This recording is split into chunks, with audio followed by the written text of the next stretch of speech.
So recently I argued that Nintendo was right to make Super Mario Run, its first major mobile game, a premium product rather than free to play. I made this argument because I think Nintendo needs to really preserve its brand. And it needs to come across as a premium brand, especially when it gets into mobile. I don't think that means that it couldn't do free to play, and I think that, as my colleague Paul Tassi pointed out, there are opportunities in Super Mario Run to make free to play a viable option without completely ruining the Nintendo brand. I mean, especially if there weren't ads and things like that. I could certainly see microtransactions working for Toad Rally tickets, cosmetics, even selling new characters to play through the levels, Princess Peach, Luigi, whatever. So yes, it could work, and I think that done right would not compromise Nintendo's brand. I think that the risk that I see is that with especially children's games, offering a free-to-play product can be a bit icky. I prefer when my kids play premium kids games because there's not all these ads flooding them. There's not that risk that they're going to buy a bunch of stuff on accident. I don't have to worry as much. There's something more family friendly about premium kids games. And so I think that the real problem with Super Mario Run is not necessarily that it's too expensive.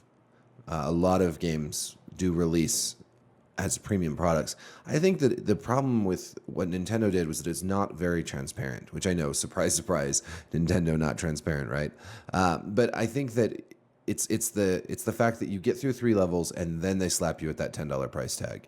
I think if it was just on the store for $10 and with a free trial button, that would have been better. If it explicitly showed on the App Store that it was $10 or $9.99, and then gave you the option to try a download for free for 3 levels, that would have been a lot better. A lot of people wouldn't have felt so surprised and betrayed when they realized that you had to pay, you had to fork over to get everything else, because it starts out looking very much like a free-to-play game, especially as you start building things and in your little kingdom or whatever. So I think it would have been an easy solution just to still offer it for $10. I mean, we can argue the price point. Maybe $5 would be better. Maybe $6.99 would have come across as a little more reasonable. There's a lot of sort of that $5.99, $6.99 dollar games in the App Store. The other sort of problem with a $9.99 price tag, I think, is when they do release on Android, people are a lot less likely to purchase it. The other thing that Nintendo could do is they could start lowering the price, after the first month or two. They could even revamp the game later on as a sort of free-to-play light. They probably won't, but anyways, I think that's the major problem, the biggest problem with Super Mario Run, which I think is a really charming game with lots of replay value, and I think absolutely worth $10. But then again, I'm used to playing PC and console games, and as Paul pointed out, many mobile gamers do just want to play for free. Whether that's a good thing, I'm not so sure. But yeah, thanks for watching.